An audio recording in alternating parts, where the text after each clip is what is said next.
ocupe su lugar. Gracias por estar con nosotros esta noche. Que Dios lo bendiga. A medida que nosotros hemos visto la historia, hemos tratado de siempre ver cómo el hombre por naturaleza ha buscado establecer su trono en esta tierra y buscar gobernar el mundo. De eso se trata las guerras, ya sea políticas, económicas, ya sea geográficamente hablando, todos tratando de establecer un punto. La gente se levanta, reyes, emperadores, gobernantes, presidentes, ministros, y buscando gobernar, buscando establecer un trono. Hemos visto a los Hitlers que buscaron conquistar el mundo. Hemos visto a los Napoleón. Hemos visto en la palabra de Dios a los Nabucodonosor que buscaron establecer un reino eterno en la tierra. Hemos visto al imperio egipcio. Hemos visto al imperio medo-persa, al imperio griego, al imperio romano. Cada uno de estos tenían algo en común. Nosotros queremos establecer nuestro reino. Cada uno de los emperadores tenían algo en común con los Hitler, los Napoleones, los hombres. Hasta estos días queremos nosotros ser el rey. Pero cuando volvemos a la palabra de Dios en el libro de Apocalipsis capítulo 5, la Biblia nos muestra que ya hay un rey y se llama Cristo Jesús, y que Él va a reinar para siempre. El propósito de nuestro Dios es hacer visible su reino mientras Él todavía no regresa, y dio esa encomienda a la iglesia del Señor, a cada uno de nosotros, de ser testigos y hacer visible el reino invisible de nuestro Dios. Sí, Él reina sobre nuestros corazones, pero cada vez que venimos a la iglesia, cada vez que predicamos la palabra de Dios, cada vez que glorificamos el nombre de Dios, cada vez que establecemos iglesias, estamos haciendo visible el reino de nuestro Dios. Predicamos: Jesucristo es el Rey, nosotros somos súbditos de su reino, y a Él sea la gloria y a Él sea la honra por todos los siglos, como dice la palabra de nuestro Dios. Así que surge la pregunta para nosotros esta noche: ¿conocemos a este Rey? Surge la pregunta para nosotros: ¿Él es el Rey en su vida? El libro de Apocalipsis capítulo 5 nos muestra esta noche una vez más toda esta perspectiva del cielo, donde podemos contemplar a nuestro gran Rey. Y la palabra de Dios dice en el versículo 1: y vi en la mano derecha del que estaba sentado en el trono un libro abierto por dentro y por fuera, sellado con 7 sellos. Y vi un ángel fuerte que pregonaba y gran voz: ¿quién es digno de abrir el libro y desatar sus sellos? Cuando miramos la palabra del Señor por la fe, los cielos se abren y tenemos un completo panorama perfecto a todo color de lo que va a suceder en los cielos. Y la palabra de Dios formula la gran pregunta: ¿quién es digno de abrir el libro y desatar sus sellos? Hemos estado considerando este mensaje en el año 90 después de Cristo. El apóstol Juan, desde la isla de Patmos, tiene esta visión, pero ahora es trasladado al mismo cielo en espíritu y contempla a todo color lo que está pasando. En los primeros capítulos, el varón de Dios nos mostró el propósito del libro, y el verso de Apocalipsis 1, la palabra de Dios dice en el verso 1: la revelación de Jesucristo es el propósito de esta carta. El Señor quiere ser revelado, pero de una perspectiva gloriosa, reinante y victoriosa. Entonces la palabra de Dios en Apocalipsis 1, todo el capítulo se revela en los aspectos de nuestro Cristo glorificado. Y en el capítulo 2, capítulo 3, la palabra de Dios nos muestra cómo Cristo glorificado es revelado a través de su palabra a cada una de estas iglesias. Las cosas que son, como dice la palabra del Señor, aquí está el bosquejo del libro de Apocalipsis, en Apocalipsis 1, verso 19: las cosas que has visto, que comprende Apocalipsis capítulo 1, las cosas que son, Apocalipsis 2, Apocalipsis 3, y las cosas que han de ser después de estas, a partir del capítulo 4. Estamos en la tercera sección y la sección más grande del libro, viendo la revelación de Jesucristo, viendo la revelación de nuestro Rey victorioso y de nuestro Rey eterno. Espero que usted no se desvíe. En estos días hay gran preguntas sobre qué va a pasar. Ya viene el Señor, las batallas en el Medio Oriente, Israel, ahora dentro de Estados Unidos, qué va a suceder, cuál es la perspectiva nuestra sobre los acontecimientos. Yo quisiera que usted no pierda el énfasis y tampoco trate de acomodar su escatología a la palabra de nuestro Dios, ni los que están de moda en estos días predicando la Biblia sobre los fines, que más están buscando likes que otra cosa. No se deje persuadir. Usted siempre debe volver a la palabra de Dios. no a los temas sensacionalistas, ni que vende bastante noticias. No, usted vuelva a la palabra de nuestro Dios. El punto de todo esto es la revelación de Jesucristo. Es el énfasis. ¿Qué anhela la iglesia? La revelación de Jesucristo. Cuando Él vuelva por segunda vez, hemos visto en Apocalipsis 1, nuestra perspectiva debe ser correcta, nuestra expectativa debe ser correcta, y nuestro entendimiento sobre el venimiento del Señor debe ser correcto. Debe venir conforme a la palabra de Dios. Y como iglesia anhelamos que Cristo vuelva, y queremos que el Rey venga, pise esta tierra y establezca su reino, y reinemos juntamente con Él. Es el anhelo de nuestra iglesia. Pero el Señor no viene por causa de su misericordia, porque quiere que todos lleguemos al arrepentimiento. Él tiene los suyos, y hasta que no está incompleto, el reino vendrá. Ahora el Rey verá en el momento que Él ha estipulado, y la palabra de Dios dice que nadie lo sabe. Podemos mirar el cielo, pero no sabemos la hora exacta en que va a llover, pero podemos ver ciertas perspectivas. Así que, entre paréntesis, para que usted no se haga problema y no esté alistando su ropa blanca y para recibir al Señor en los cerros, y tampoco esté discutiendo y qué pasará, no pasará, qué pasará. Tiene que volver a la palabra del Señor. ¿Cuántos de ustedes a este libro de Apocalipsis y entiende lo que va a pasar? El libro de Daniel, el libro de Ezequiel, capítulos 38 y 39, sobre estos asuntos. Así que, entre paréntesis, hermano mío, no esté alarmado todavía. Cuando el Señor venga, el pueblo de Dios, Israel, es un indicador. Tiene que estar totalmente abandonado. Tiene que haber todo un grupo de naciones, empezando de los persas, la actual Irán, y todo lo que vendrá, el pueblo de Líbano, Turquía y Rush, que probablemente Rusia, etcétera. Muchos pueblos en contra del pueblo del Señor. Y Estados Unidos, ¿dónde está? Bueno, no está en la Biblia. No está en la Biblia. Las naciones del Oriente sí están. Asia, todas las naciones de Asia, China, todos estarán en contra de Israel, y vendrá el Señor. Así que no se alarme todavía. Tenga paciencia, vuelva a la palabra del Señor, la revelación de Jesucristo. Ahí debe poner usted el énfasis. Ahora, volviendo a las escrituras del libro de Apocalipsis capítulo 5, cuando usted nota la palabra de nuestro Dios, el capítulo 4 y el capítulo 5, los cielos se abren y hay gran adoración en los cielos. Hay dos grandes movimientos de alabanza a nuestro Dios. En el libro de Apocalipsis 4 se adora al Señor porque Él es el creador, y se presenta la adoración al Padre, y hemos visto lecciones acerca de ello. Se está desarrollando todo en el cielo, delante del trono glorioso. Lo que está delante del trono, lo que rodea el trono, lo que sale del trono y lo que se ofrece al trono, es lo que hemos meditado en Apocalipsis capítulo 4. Y en Apocalipsis 5, el verso 1 dice: y vi el testimonio de Juan el amado sigue presente. Yo vi lo que está sucediendo. Y en Apocalipsis capítulo 5 se presenta este aspecto de nuestro Rey. La pregunta en el verso es: ¿quién es digno? En el verso 2, de abrir el libro y desatar sus cielos y desatar sus sellos. En Apocalipsis 5, la perspectiva de nuestro Rey se es mostrado como aquel cordero inmolado, porque la pregunta universal, cósmica, es importante: ¿quién es digno de abrir el libro y desatar sus sellos? La última vez que hemos considerado esto, hemos dado el significado de qué es este libro y qué consiste estos sellos. Básicamente, usted, para entender todo esto, tiene que estar como el autor quiso decirlo, dentro de las reglas de la hermenéutica. No puedo yo tratar de alegorizar imaginando lo que para mí piensan. No puedo poner significados donde no está. Así que debe acomodarse en el año 90 después de Cristo. Ahora nosotros tenemos la imprenta, tenemos libros, tenemos hojas, y los libros en esos días no eran como usted y yo lo tenemos. Eran básicamente rollos, y normalmente se escribían por un lado, salvo los contratos que eran escritos por ambos lados. Lo que tenemos aquí básicamente es un contrato, y es el contrato de la tierra.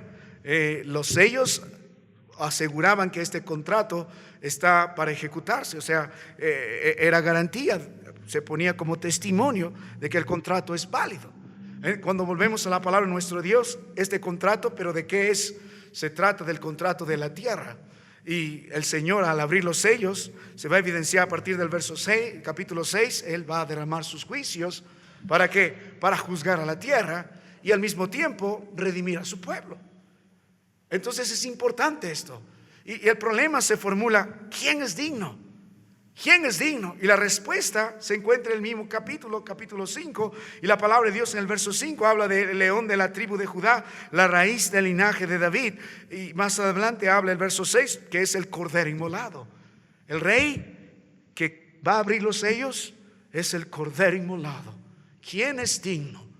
¿Quién? Esta palabra digno involucra no solo el derecho, sino el poder de hacer esto, y no hay nadie más que el cordero inmolado. Así que volviendo al libro de Apocalipsis capítulo 5, la última vez que hemos meditado en esto es en esta gran verdad: Jesucristo es digno.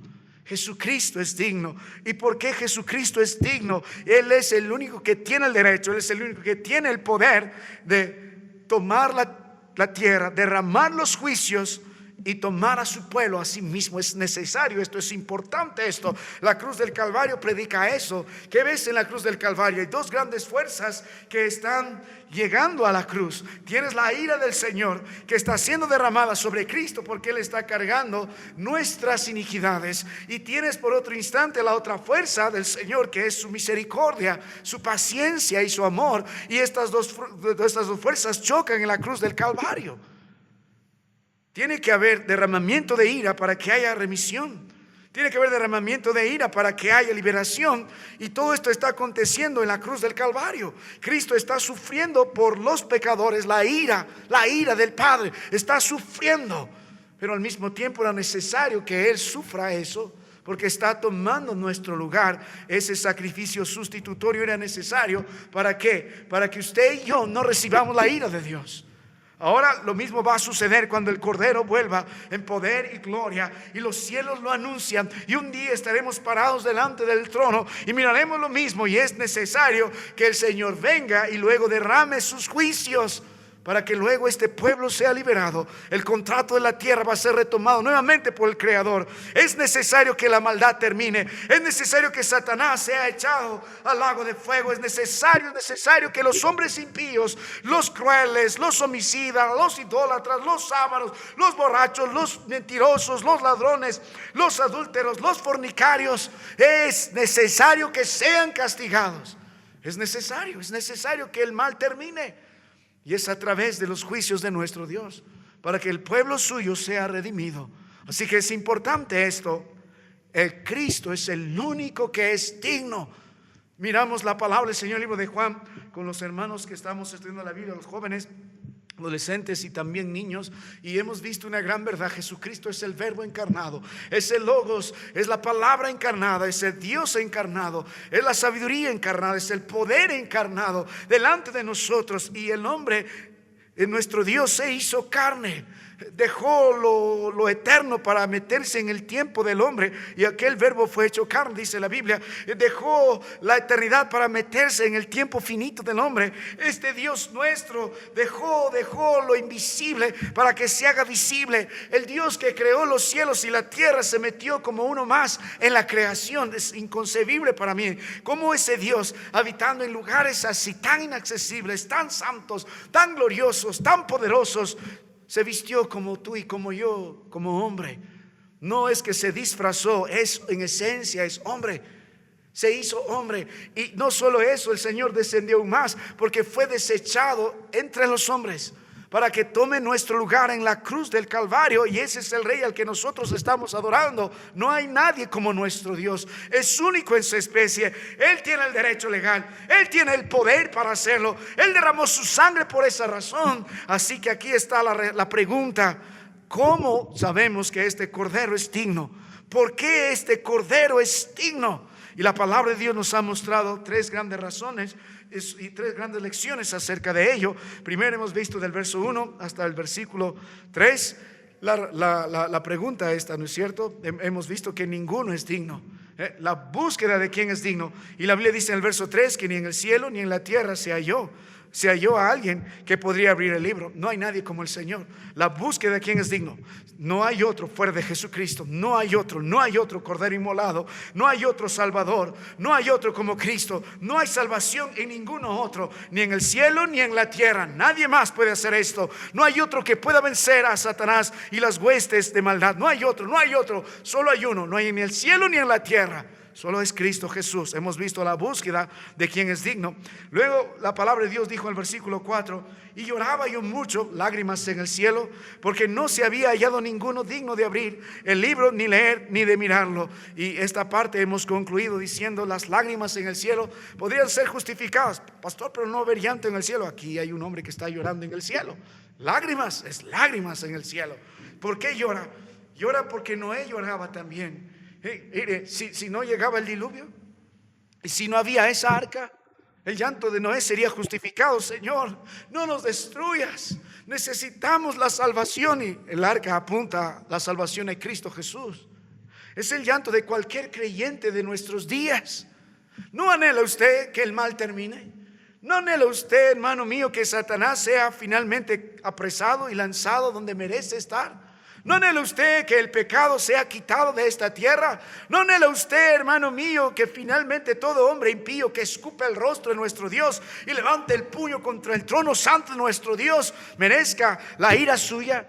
No, queremos que todos lleguen a repetir amén también, hermano mío, pero habrá hombres que van a recibir la ira de Dios. Anhelamos la justicia de Dios. Y por otro lado, no anhelamos un Salvador, un Redentor. No anhelamos nosotros a alguien que nos levante de nuestra vana manera de vivir, a alguien que nos justifique, a alguien que diga: no más la ira sobre él, porque yo he derramado mi sangre delante del juez justo. Hermano mío, por eso Juan llora. Porque si no hay alguien que nos salve, no hay alguien que derrame el juicio y no hay alguien que nos redima a través de esto, estamos perdidos. Es el lamento más grande, es la desesperación más grande, es el dolor más grande, porque todo lo demás sería vano. Estaríamos usted y yo aquí perdiendo el tiempo si no tiene un Salvador real. Así que por eso derrama lágrimas el hombre. Se buscó y se buscó en el cielo y en la tierra, y hay llanto porque no se halló. Ahora nota el versículo 5. No solo hemos visto la búsqueda de aquel que es digno, sino también hemos considerado el señalamiento de alguna forma, o la revelación de aquel que es digno. Y nota el verso 5. Dice la Biblia: y uno de los ancianos me dijo: no llores, he aquí el león de la tribu de Judá, la raíz de David, ha venido para abrir el libro y desatar, ha vencido, para abrir el libro y desatar, que dice, sus 7 sellos. Finalmente se revela. El corazón de Juan se consuela en este momento glorioso delante del trono, porque se halló alguien. ¿Quién es digno? ¿Quién es digno? Y la palabra de Dios nos va a mostrar: es Cristo, el Cordero, y nos da razones por qué Él es digno. Y Él nos dice: primero, es digno por los títulos que Él tiene, las credenciales. Él es el león de la tribu de Judá, es la raíz de David y es el vencedor. Hemos explicado todo esto en su momento. Desde el Antiguo Testamento se conoce al Cristo, al Mesías, como el león de la tribu de Judá. Se le conoce porque va a ser del linaje de David. Se le conoce porque ya venció al pecado, venció a la muerte, venció a Satanás. Él es digno por las credenciales. Él es el león, Él es el rey, Él es también aquel que ha vencido. Verso 6 dice: y miré y ve aquí en medio del trono y de los 4 seres vivientes y en medio de los ancianos estaba en pie un cordero como inmolado, que tenía 7 cuernos y 7 ojos, los cuales son los 7 espíritus de Dios enviados por toda la tierra. No solamente las credenciales de aquel que es digno, sino también la gloria de aquel que es digno. Se presenta como un cordero inmolado, y la palabra de Dios dice que está en el trono, y nos dice que estaba en pie el cordero inmolado, el santo, el glorioso, el que sigue en control de todo, que tenía los 7 cuernos. Habla de su poder, sus 7 ojos, de su omnisciencia, de todo lo que conoce, todo lo que ve, también de su espíritu, la plenitud de su espíritu, los cuales son los 7 espíritus de Dios enviados por la tierra. Lo hemos estudiado en el capítulo 1. Note la palabra de Dios en el versículo 7: y vino y tomó el libro de la mano derecha del que estaba sentado en el trono. Y note la palabra de nuestro Dios, una vez que se revela por sus credenciales, por su gloria, por su poder. Ahora nosotros podemos contemplar en la palabra de nuestro Dios esta noche, hermano mío, la autoridad de aquel. Y vino y tomó el libro de la mano derecha del que está sentado en el trono. Nadie más puede hacer eso. Nadie más puede acercarse al trono de esa forma. Nadie más puede tomar del Padre este libro de su mano. Nadie más.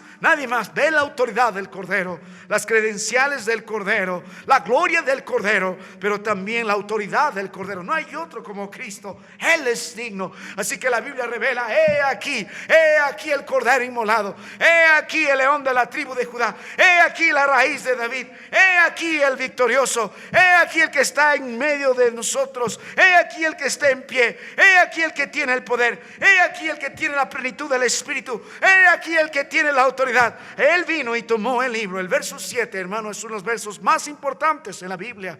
Porque si Cristo no viene y toma el libro de la mano, nosotros seguimos sin esperanza. Seguimos frustrados porque va a continuar la maldad, va a continuar el señorío de Satanás, el príncipe, la potestad del aire. No va a haber redención. Alguien tiene que tomar el libro, y lo fue Cristo Jesús, lo hizo. Ve la autoridad de nuestro gran rey, ve la autoridad del Cordero inmolado. Hay naciones que se representan a sí mismas. Cerca de 12 naciones tienen como león en su emblema. Otras naciones, varias, más de 10, como Estados Unidos, tienen el águila. Hay naciones que tienen el tigre, el gallo en Francia. Pero los cielos escogieron para representarlos un cordero. Y la palabra cordero aquí es corderito. Y no es un corderito nada más, es un corderito doméstico. El cielo escogió el cordero. Y como vamos a ver más adelante, el cordero va a enfrentar al gran dragón. Como un corderito criado en casa, doméstico, es la figura de esto, va a enfrentar a un gran dragón y lo va a vencer. Y la Biblia dice: ya le ha vencido. Qué interesante mirar la palabra del Señor. Aquí está el cordero. Él tuvo que ser sometido por nosotros, por amor a nosotros. Como un cordero no abrió su boca. Como un cordero fue inmolado. Como un cordero, las marcas están en él. La palabra inmolado hace énfasis a lo que se evidencia. Se mirará las marcas en sus manos, sus pies y sus costados. Ahí está en pie el cordero inmolado, dispuesto en gracia y poder y por derecho legítimo tomar el libro, para que usted y yo seamos finalmente redimidos, para que finalmente la maldad sea encarcelada, sea apresada, sea exterminada, para que el Señor establezca un reino eterno finalmente, y tomó el libro de la mano derecha. Ahora vuelva a la palabra de nuestro Dios en esta noche y entramos a nuestro mensaje. El tema del capítulo 5, el gran título está ahí: Jesucristo es digno, el Cordero es digno, el Cordero es digno. Y estamos aprendiendo 3 lecciones de aquella dignidad del Cordero, de tomar el libro y desatar sus sellos. Hemos visto la búsqueda del Cordero, hemos visto la revelación del Cordero, y ahora vamos a terminar esta noche meditando en la adoración al Cordero. Mire la palabra de Dios. Él es digno, no hay otro como Él. Él es digno, el Cordero inmolado. Y la palabra de Dios dice en el versículo 8: y cuando hubo tomado el libro, nota inmediatamente en los sucesos, la narración, los 4 seres vivientes y los 24 ancianos se postraron delante del Cordero. Y el verso 9 va a decir: y cantaban un nuevo cántico. A partir del verso 8 hasta el versículo 14 se presenta una doxología, una adoración en los cielos, delante del trono, delante del Cordero. Hermano mío, ¿cuál debe ser la actitud de cada uno de nosotros al entender esta gran verdad, que Él es digno? ¿Cuál debe ser nuestra actitud? Inmediatamente debe ser adoración. Debe ser adoración. Si Cristo es su Señor, entiende que Él es digno. Él pagó el precio. Él es digno de gloria, honra. Usted debe ser por naturaleza un verdadero adorador. Las huestes en los cielos, en el contexto que la palabra de Dios nos muestra, qué es lo que resalta el Señor, qué es el centro de todo, qué es lo atractivo de todo, qué es lo que está sobre todo en los cielos, más allá de las calles hermosas, porque todo resplandece en gloria. Es el trono, es el Señor, el que está sentado a la diestra del Padre. Si usted puede mirar esta noche, en este instante, Él está allí resplandeciendo en majestad y gloria, y está como cordero inmolado, victorioso, el león de la tribu de Judá, el Rey de reyes y Señor de señores, el que ya venció a la muerte. Ahí está. Y ojalá esta iglesia por la fe pueda mirar a aquel que merece nuestro Dios. Él merece adoración. Él merece ser exaltado, Él merece ser glorificado. El libro de Efesios, como vamos a estudiar, y les invito, hermano, venga a la iglesia, separe su tiempo para llegar los días de la semana también, no dejando de congregarnos. Les será de bendición. Transmitimos por aquellos hermanos que realmente no pueden, pero no es lo mismo. Venga a la iglesia. La palabra de Dios nos va a enseñar el libro de Efesios. Desde el día miércoles comienza nuestro estudio y vamos a ir por los 6 capítulos de este libro. Lo vamos a hacer expositivamente. Tito nos tomó 2 años y eran 42 versículos cada miércoles. Creo que vamos a acabar Efesios antes que venga el Señor. Eso sí le aseguro, puede ser. Aunque venga el Señor mientras predicamos Efesios, gloria al Señor, amén. Pero ¿qué busca el libro de Efesios? Que seamos una iglesia para la gloria de Dios. El versículo central está en Efesios 3:21. Es importante, no solo está al centro porque divide el libro en 2, doctrinal y luego práctica, sino porque nos presenta el mensaje. A Él sea la gloria en la iglesia. ¿Queremos ser una iglesia para la gloria de Dios? Tenemos que aprender a estudiar el libro de Efesios. ¿Quieres ser un creyente que viva para la gloria de Dios? Tenemos que estudiar el libro de Efesios. ¿Quieres tener una familia para la gloria de Dios? Debe estudiar el libro de Efesios. De eso se trata. ¿Cuál es la razón de nuestra creación? ¿Por qué el hombre existe? Para la gloria de Dios. Dios lo creó para su gloria. Si usted no encaja en el propósito por el cual ha sido creado, usted tiene todo, pero está totalmente perdido, vacío. Cada instrumento que ejecutamos tiene un propósito, tiene una labor. Si tomas este instrumento y lo agarras como si fuera una pelota, no tiene sentido. Usted como creación del Señor ha sido creado para su gloria, y mayor razón si ha sido redimido por Él, sigue siendo para su gloria. Para eso vino Cristo. Nuestra razón de ser, lo que nos motiva más, nuestra razón de existencia es vivir para la gloria y honra de Cristo Jesús. Él es el Redentor. Ahora la pregunta en esta noche sería: ¿cómo nosotros de veras podemos adorar a este Dios? ¿Cómo nosotros podemos de veras presentar una adoración? ¿Cómo los cielos adoran al Cordero? De esto se trata nuestro mensaje para esta y la otra semana. El Cordero inmolado, quien es digno de tomar el libro y desatar sus sellos, merece ser adorado. Es el mensaje. Merece gloria, merece honra. Tantas veces la palabra de Dios dice en el versículo 9, dice: digno eres de tomar el libro y de abrir sus sellos. Ahora note la palabra del Señor más abajo, el versículo 12: el Cordero que fue inmolado es digno de tomar poder, riqueza, la sabiduría, la fortaleza, la honra, la gloria y la alabanza. El versículo 13: y todo lo creado que está en el cielo y sobre la tierra y debajo de la tierra y el mar y todas las cosas que en ellos, decir al que está sentado en el trono y al Cordero, sea la alabanza, la honra, la gloria y el poder por los siglos de los siglos. Y los 4 seres vivientes terminan diciendo: amén, amén, amén, amén, amén, amén. Con los ancianos se postran sobre sus rostros y adoran al que vive por los siglos de los siglos. Es lo que sucede en el cielo. Si usted no sabe glorificar al Señor en la tierra, y lo más cercano al cielo es la iglesia, porque Él sea la gloria en la iglesia, y hablando de la iglesia local, ¿por qué quiere ir al cielo? ¿Para qué quiere ir al cielo? ¿Para qué? Si no ama conocer al Señor, sus perfecciones, sus virtudes, y ser conocido de Él, ¿para qué quiere ir al cielo? ¿Para qué quiere ir al cielo? Si no ama vivir en santidad delante del Señor, porque eso honra su nombre, ¿para qué quiere ir al cielo? ¿Para qué quiere ir al cielo? Si le es pesado meditar en su palabra y conocer más de Él, ¿para qué quiere ir al cielo? Si usted no vive glorificando al Señor en su trabajo, en su familia, en lo íntimo y lo secreto, ¿para qué quiere ir al cielo? Porque lo que haremos por toda la eternidad es glorificar el nombre de nuestro Dios, presentando la alabanza que Él merece. Ahora me ha parecido interesante, hermano mío, ver que no hay nada nuevo debajo del sol, dice el libro de Eclesiastés. No hay nada nuevo. La música no lo creó el hombre. La música existe desde que Dios existe. Dios es musical. Y Él tiene principios de cómo nosotros debemos glorificar su nombre. Nosotros con los jóvenes y los hermanos que ejecutan los instrumentos predicamos Salmos 33:3. Hay 3 principios.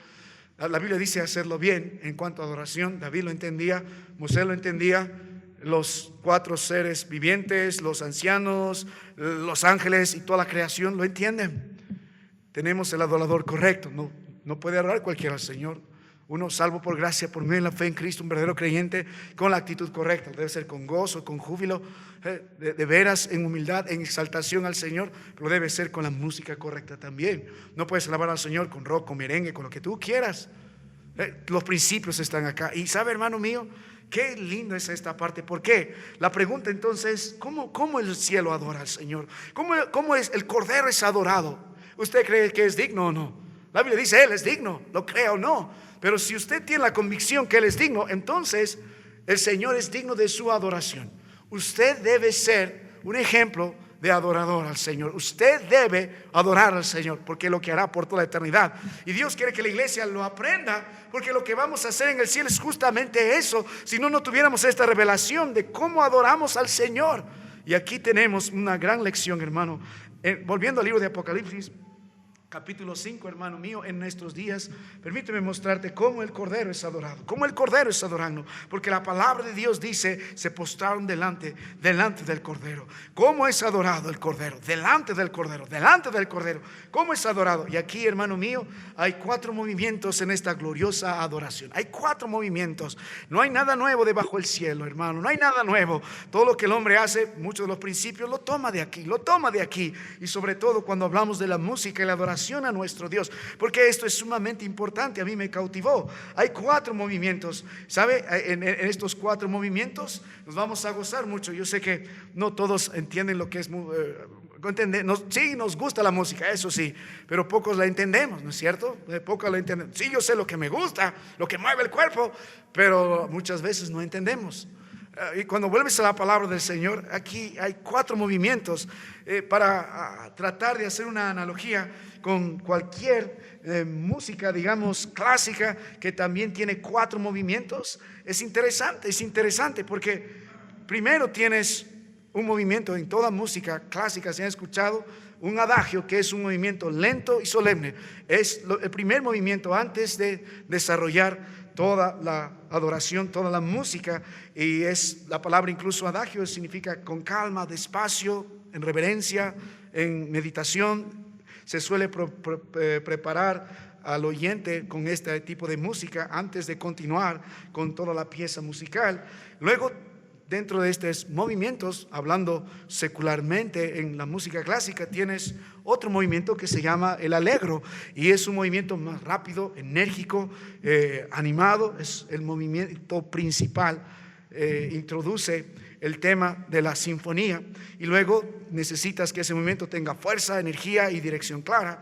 Luego tienes un tercer movimiento, todo está en italiano, yo no sé los nombres, pero se llama scherzo.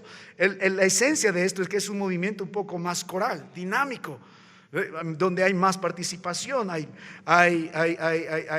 más ritmo probablemente, pero tienes una participación múltiple. Y luego tienes un movimiento más, se llama el final, y es el clímax glorioso de la pieza musical. Es fuerte, majestuoso, y se caracteriza por la intensidad. Ahora, si tienes esto y meditas el libro de Apocalipsis 5, está aquí.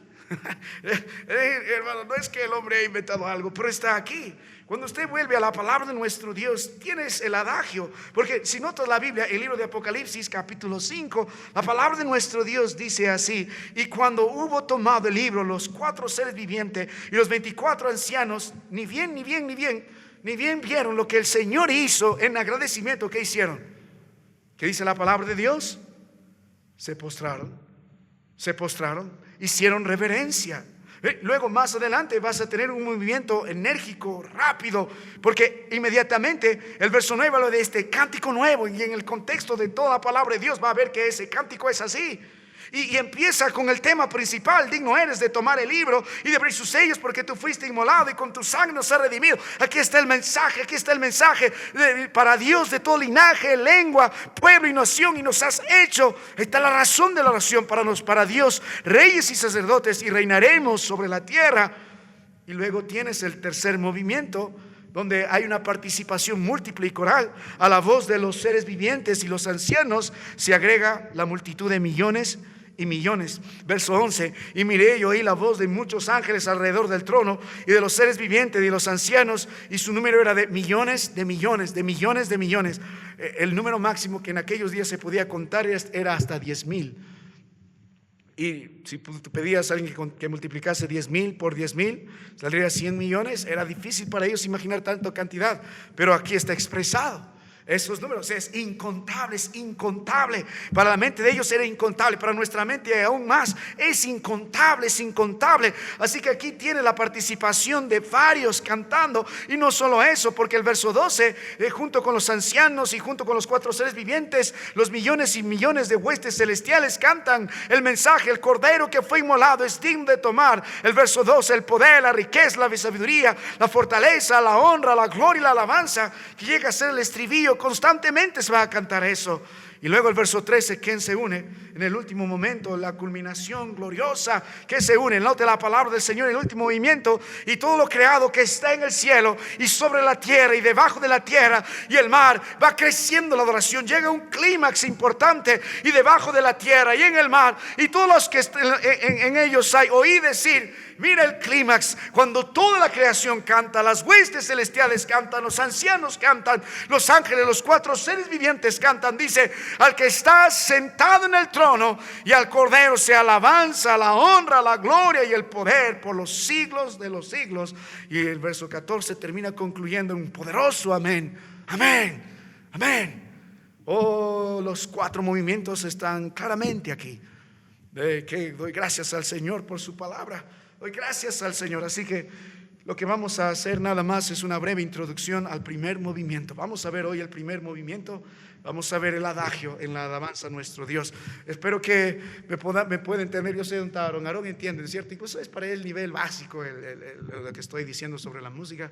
Pero vamos a ir aprendiendo. Amén. Vamos a ir aprendiendo porque el principio está acá. Vuelva a la palabra de nuestro Dios. Libro de Apocalipsis capítulo 5. Y note, hermano mío, en cuanto a la adoración, hemos visto la revelación de quién es digno. Hemos visto también la búsqueda de quién es digno. Eso hemos visto antes. Y ahora estamos viendo la adoración delante del trono. Delante del trono. A Él sea la alabanza, la honra, la gloria y el poder.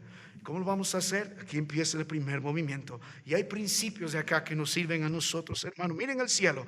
Nueva la palabra de nuestro Dios al primer movimiento. Apocalipsis capítulo 5 en el adagio. Note la palabra de Dios en el versículo 8. Y cuanto hubo tomado el libro, los 4 seres vivientes y los 24 ancianos. Subraya esto, hermano. Subraya esto que dice: se postraron delante del Cordero.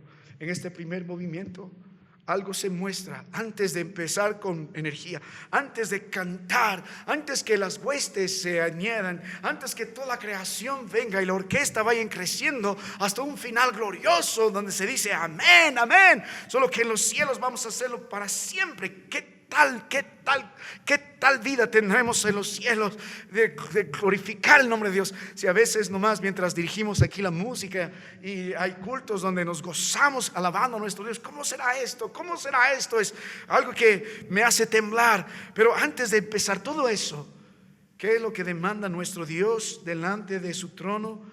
¿Qué notas aquí en primer lugar? A los 4 seres vivientes que hemos visto son ángeles y los 24 ancianos. Estos están juntos y alrededor del trono. ¿Qué notas? ¿Qué notas? Que dice: se postraron delante del Cordero.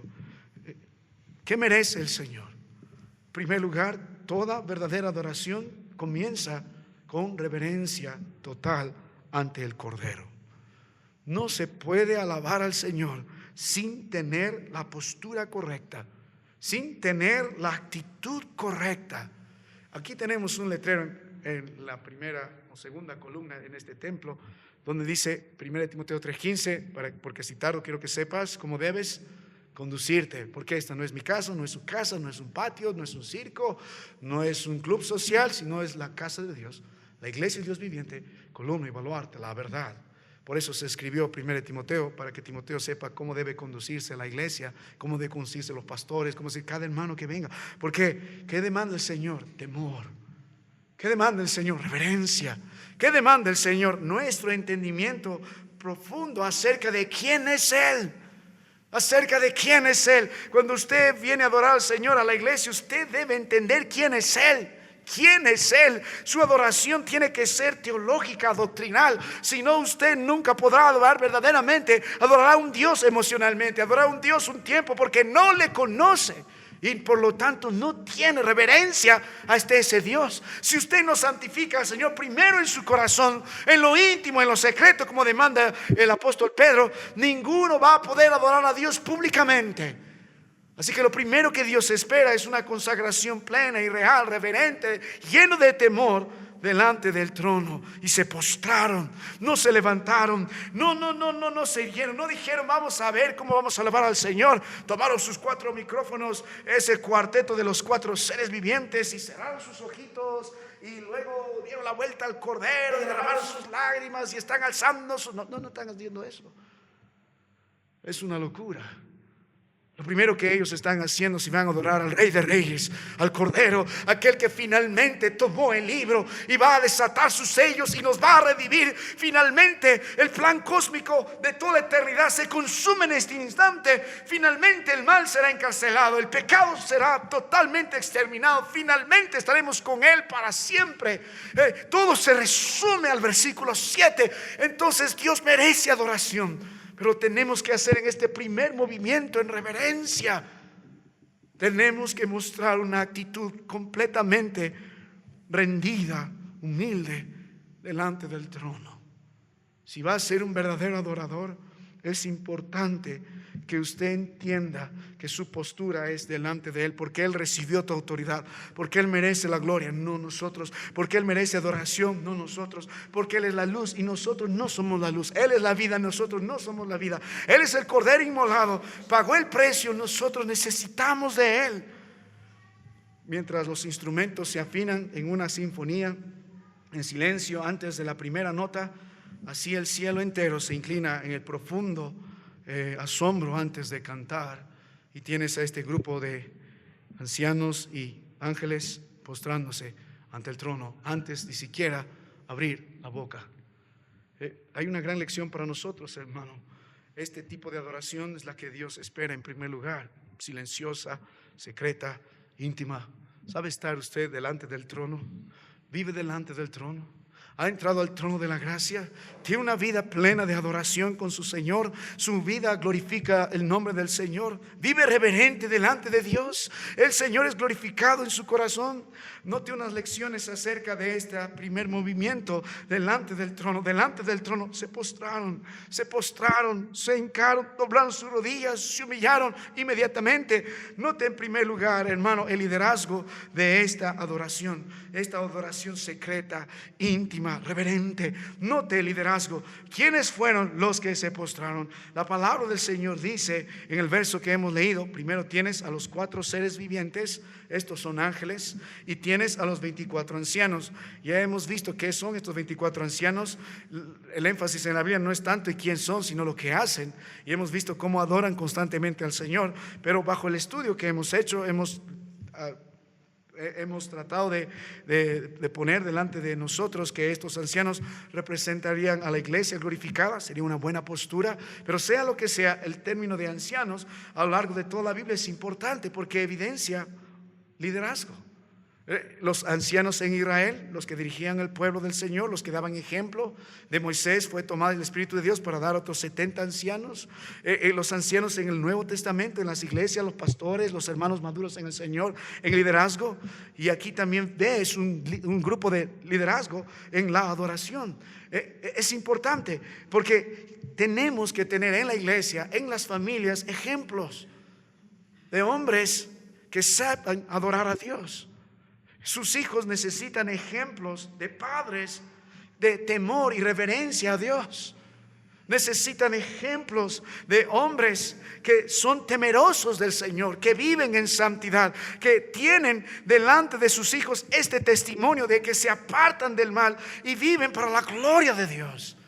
¿Sabe? Una de las cosas que me gusta bastante en la iglesia nuestra, antes de comenzar cada servicio, si usted ve, lo hacemos por muchos años. ¿Qué hacemos? Invitamos a todos los varones, y normalmente los hermanos diáconos están acá, y uno que otro joven que nos acompaña, doblando nuestras rodillas, entendiendo, ahí empieza nuestro servicio. Porque entendemos que Él es el Rey, no nosotros. Él es Dios, no nosotros. Necesitamos del Salvador. Se trata de Él, no se trata de nosotros. Si Él no edifica esta iglesia, todo lo que hacemos es en vano. Si Él no salva a las familias, seguirán perdidas. Si Él no levanta a los muertos, seguirán en sus tumbas. Si Él no limpia nuestra lepra, seguiremos leprosos e inmundos. Necesitamos de Él, y Él merece nuestra adoración y dedicación. Separamos un tiempo para reconocer: Él es el Señor, no nosotros, Señor, tu obra. Podemos salir, tocar las puertas, evangelizar en los parques. En la Biblia hay dos maneras de predicar el evangelio. Hay una de manera personal y otro lo hacemos como iglesia. Su trabajo personalmente debe ser predicar al Señor primero en su hogar, luego en su trabajo, en su Samaria, a sus enemigos, a lo último de la tierra. ¿Cuándo fue la última vez que invitó a alguien a venir al Señor? ¿Cuándo fue la última vez que testificó de Cristo Jesús? Y no solo lo hace de manera verbal, sino a través de su vida. Pero la otra forma en la que nosotros evangelizamos y predicamos es mandando predicadores. Por eso apoyamos la obra del Señor y estamos llamados a trabajar de las dos formas, personalmente y enviando a predicadores. Por eso enviamos ofrendas para que otros en otros países, como hermano Schwenke predicando en Australia, predique el evangelio de Cristo Jesús, o hermanos en Chile, o hermanos en el Callao, hermanos en Comaría, hermanos en Lima, donde el Tacna, donde Dios nos permita enviar o apoyar a predicadores de la palabra de Dios. Pero necesitamos hermanos ejemplares en sus hogares y también dentro de nuestra iglesia. ¿Sabe, hermano mío? Es importante esto. ¿Por qué? Porque los hogares constantemente tienen irrespeto al Señor, hay irreverencia al Señor, porque no hay un liderazgo fuerte en temor y reverencia al Señor. Porque ese padre es un mal ejemplo de adorador. Si es infiel, ¿qué espera de los hijos? Si no ama la palabra de Dios, ¿qué espera de sus hijos? Si este hombre pone en primer lugar su yo, sus dineros, su trabajo antes que el Señor, ¿qué espera de los demás? Si no vive en santidad, si no vive en temor, si está en adulterio, si está buscando otra mujer, ¿qué espera de los demás? ¿Qué espera de los demás? Así que Dios en su gracia nos ayude y levante ancianos en esta iglesia, de veras en el Señor, que sean ejemplo de reverencia. Por ahí comienza la adoración. Miren, no solo el ejemplo en el liderazgo de la adoración reverente, aquí los que se postran, sino note el significado. Note el significado. Mire el acto puntual. En primer lugar dice se postraron. Es un acto puntual. No es una caída, por casualidad. No, es voluntaria. Es voluntaria. El hombre está, los ancianos juntamente con los ángeles están totalmente rendidos. Ellos reconocen la autoridad. Ellos reconocen el momento glorioso de que Él es digno. Y Él tomó el libro y los sellos. El Señor, Él es el Salvador. Él es aquel que merece gloria y honra. Él es el Cordero, pero también es su Cordero. Es lo que reconoce, es lo que significa esta postura corporal. Expresa una adoración íntegra, total, totalmente rendida. No solo involucra las palabras, sino involucra todo el ser, su espíritu, alma y cuerpo en ese altar. Aquí yo vivo para gloria y honra tuya. Mi mente, mi corazón, mi vida, Señor. Quiero que todo te traiga gloria. El Cordero que es inmolado, Él merece gloria, Él merece toda la honra. Así que cuando miramos esto en la palabra de nuestro Dios, cuando se postran delante del que está sentado en el trono, así como adoraron al Padre en el capítulo 4, están adorando al Cordero en el capítulo 5. Oh, hermano mío, vuelva a la palabra de nuestro Dios. No solo considere el liderazgo de los que adoran en esta adoración reverente. No solo mira el significado, una rendición total, una humildad presentada con claridad delante del Señor, una entrega total, íntima, sino que también quiero que entienda el momento de la adoración. La palabra del Señor dice en el versículo 8: y cuando hubo tomado el libro, inmediatamente la Biblia dice, los 4 seres vivientes. El acto del tomar el libro por parte del Cordero es la señal para estos hombres que detonan la adoración. No se postra hasta que Él toma el libro, lo cual comunica que el sacrificio de Cristo ha dado autoridad para abrir este plan divino y destruir a la iniquidad, derramando los juicios y tomar para sí su pueblo. Esto conmueve a estos hombres. No encuentran el momento para glorificar al Señor. Ya lo hicieron en el capítulo anterior, en el capítulo 4, pero el capítulo 5 se eleva las notas, los cantos se hacen más portentosos, alcanzan notas sublimes. ¿Por qué razón? Porque lo que el Cordero ha hecho, le trae gozo, le trae gozo. hermano mío, no debería para nosotros haber mayor alegría, aún en los momentos más difíciles de angustia, enfermedad, dolor, soledad? Simplemente saber lo que Cristo ya hizo por nosotros en la cruz del Calvario, simplemente entendiendo lo que Él hará cuando Él venga y destruya finalmente a la iniquidad, a los impíos, a Satanás y sus huestes, y nos redima para Él, para siempre, reinando con Él para siempre. No nos debe traer gozo y alegría tal noticia. Este es el momento de adoración. Oh, constantemente se postran, pero note algo más, hermano, algo más. No solo el liderazgo en la postura de la adoración al Señor, no solo el significado, el momento, pero quiero terminar esta noche mencionando las razones. ¿Por qué razón están postrados? Si note el contexto, hermano mío, están ofreciendo la misma adoración que están haciendo en el capítulo anterior, capítulo 4, que lo dijeron al Padre, y el capítulo 5 lo están dirigiendo al Cordero. Primera razón: el Padre y el Cordero son dignos de adoración. Significa que Jesucristo tiene una gran verdad aquí, como estábamos estudiando con los hermanos el libro de Juan. Jesucristo es Dios. Es Dios, es hombre, sí, es Cordero inmolado, como la Biblia dice, pero no deja de ser Dios. Él merece gloria y Él merece honra. ¿Por qué adoramos al Señor? Porque Él es Dios. Y no solo eso, es nuestro Dios. Él es nuestro Dios. Y no solo eso, el versículo 6 dijo: es un cordero inmolado. Él no solo eso, sino que tomó nuestra maldad y recibió nuestro castigo en la cruz del Calvario. Pero luego Dios lo resucitó con poder y gloria y lo sentó a la diestra. Es nuestro Dios victorioso, el que pagó el precio de nuestro rescate. Ahí está, victorioso y glorioso. Era Dios antes que comenzara el mundo. Merecía gloria y honra. Es Dios mientras fue crucificado en la cruz del Calvario y mientras nosotros le menospreciamos. Ahora sigue siendo Dios, sentado a la diestra del Padre en poder y gloria, exaltado a lo sumo, porque no hay otro nombre bajo en el cielo dado a los hombres en que podamos ser salvos. Pero merece gloria y honra porque ha mostrado su amor hacia el hombre en niveles inimaginables, derramando su sangre para que usted y yo tengamos perdón de pecados. Él es exaltado a la diestra del Padre. Él es Dios, por eso merece adoración, pero también Él es el Rey. Él es el Rey. Hemos considerado la raíz del linaje de David. Él es el Mesías prometido, es el Rey eterno. Un día reinará plenamente. El libro de Salmos capítulo 2, del verso 6 al verso 12, la Biblia dice: pero yo he puesto mi Rey sobre Sión, mi santo monte. Yo publicaré el decreto. Jehová me ha dicho: mi hijo eres tú, yo te engendré hoy.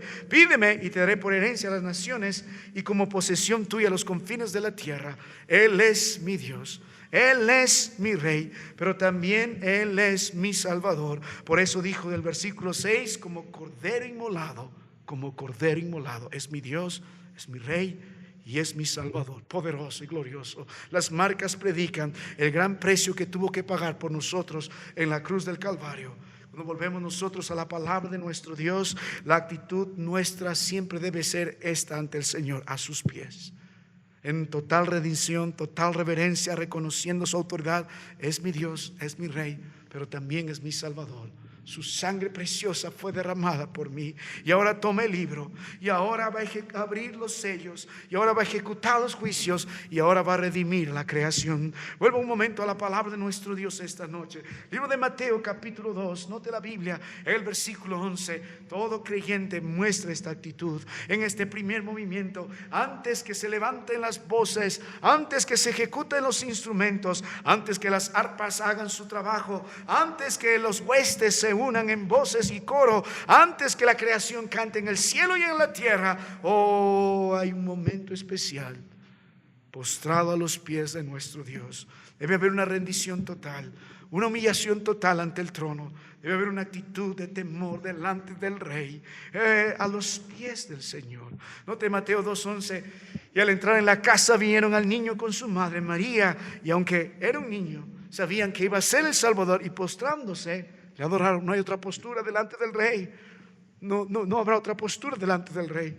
Estaremos siempre tras nuestras hincados por nuestras rodillas. Note la Biblia, y lo adoraron. Ahora, libro de Mateo capítulo 8, verso 2. Y aquí vino un leproso y se postró ante él diciendo: Señor, si quieres puedes limpiarme. Y adivina qué, el Señor le limpió diciendo: sí quiero. En Mateo 9, verso 18, mientras él les decía estas cosas, vino un hombre principal y se postró ante él diciendo: mi hija acaba de morir, mas ven y pon tu mano. Es interesante que en los evangelios la mayoría de referencias sobre que alguien se postra delante del Señor, acerca de ello, es en Mateo.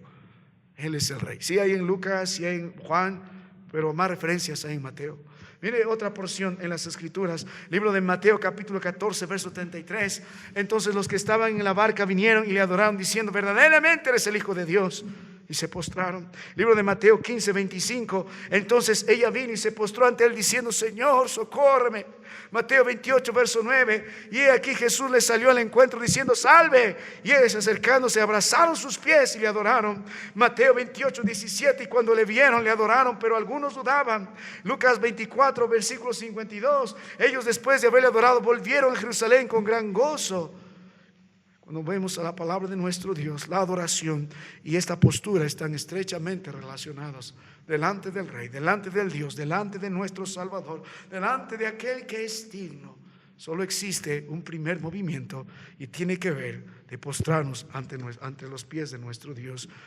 Esta noche podría usted preguntarse delante del Señor: ¿cuál es la actitud delante del trono? ¿Vive erguido, orgulloso, menospreciando al Rey, aquel que es digno? ¿O vive postrado delante de Él?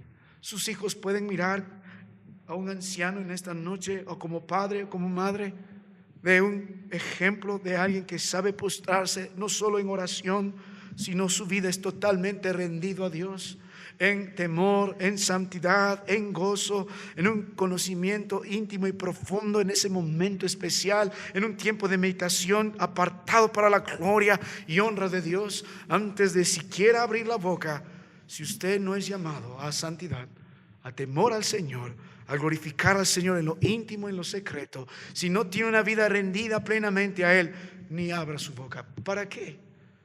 Si no glorifica al Señor en lo íntimo, en lo secreto, en su corazón, no lo hará públicamente. Cada vez que venga a la iglesia no es por cantar, no es por impresionar a los demás. Simplemente usted está manifestando lo que sucede dentro. Él es mi Dios, Él es mi Rey, Él es mi Salvador, y Él es el único que merece gloria, honra. Él es digno. Hemos visto el primer movimiento. La próxima semana vamos a mirar los 3 movimientos restantes acerca de esta adoración delante del trono. El Cordero es revelado. Se buscó al Cordero. El Cordero es revelado y el Cordero merece ser adorado. Vamos a terminar en oración.